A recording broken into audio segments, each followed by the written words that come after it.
In today's episode, we discuss the most overlooked factor when it comes to losing weight.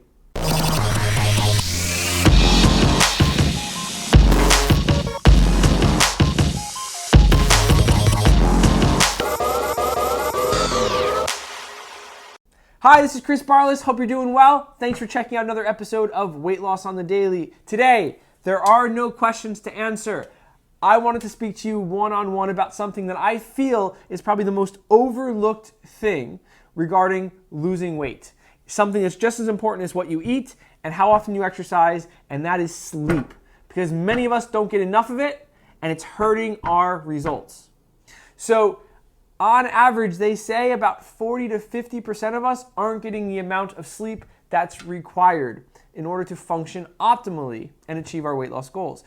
National Sleep Foundation says that that's 7 to 9 hours a night, and you might just roll your eyes at that, right? Because most of us don't get enough sleep, and the worst part is many of us do it consciously. We choose not to go to bed earlier because we find that after a long day of work or taking care of the kids, the night is our time to be with ourselves and to have some fun, watch TV, go online, go out with friends. So we choose to stay up late, and we might regret it the next morning, but the very next night, we still stay up late because, again, that's our fun time. We feel like kids that are getting away with something.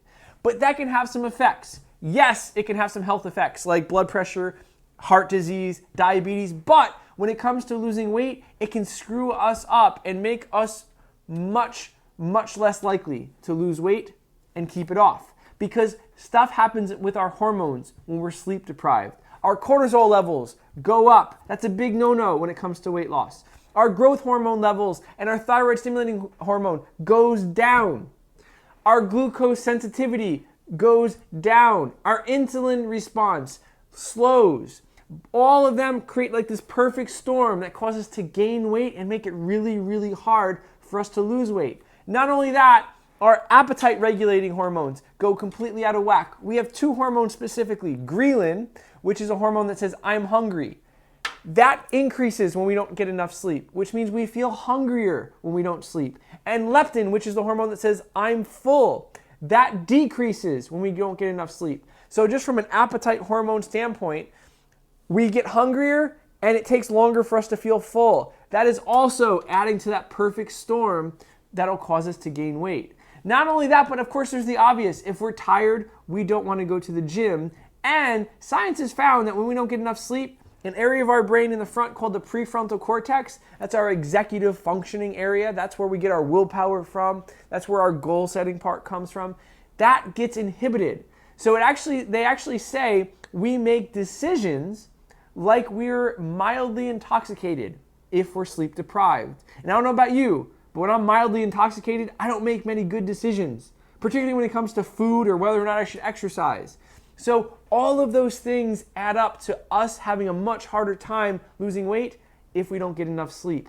So getting sleep is essential, just as important as diet and getting proper exercise. So how do you get better sleep? Well, there's a couple strategies to make sure not only are you getting the amount of sleep you need, but you're getting good quality sleep as well. Now, sleep happens in 5 stages. We're not going to go into them. You know, from stage 1 is the light sleep, and stage 5 is REM sleep. You probably have heard of that. That's your deeper stage of sleep. Couple things you want to take into account. First, optimal sleep temperature for a room is anywhere between 66 degrees and 72 degrees Fahrenheit. If it's too cold or too warm, it's going to affect how deep a sleep you're in. Also, make sure the room is dark as possible. Like, cover up any light that you see in the room. Make sure it's dark, and also make sure you don't watch anything like your iPad, your iPhone, your TV, the things that we like to watch before bedtime, because it's going to block what's called melatonin. And melatonin is known as our Dracula hormone. It tells our body it's time to get ready to go to sleep. So when we stare at a screen, even if we fall asleep, we don't get as deep into our stages of sleep as we should. We don't spend enough time in REM sleep because melatonin is inhibited. So if you're going to have to watch your iPad, dim it all the way down, or use one of those apps that will lower the blue light. Also, if you're very stressed and you have a hard time falling asleep because you're stressed out, what I would do is do what's called a brain dump. And that's kind of write out all the things that you need to know for tomorrow. Create a plan, because when you put it on paper and you purge it from your brain, you feel better and you feel more relaxed. And if that's not enough, doing some deep breathing exercises while in bed is also awesome. Now, when it comes to falling asleep, you want to make sure that you're able to go to sleep. So 30-minute window of like prep period is essential. It's almost like your little pre-bedtime routine. Because too many of us will say, oh yeah, I need 5 hours or 6 hours or 7 hours of sleep, so I'm going to go to bed right now and that'll give me 7 hours of sleep. No, because it takes a while to go to bed and actually fall asleep. So give yourself that 30-minute window to unwind in. Follow those tips, you'll get better sleep and you'll get longer sleep. So if you have any questions, click on the Ask Chris link below and I will answer them for you. But as usual, you keep focusing on your why. I will be here each and every day helping you with the how, because you, with a little bit of me, are achieving your weight loss goals one day at a time. You really are.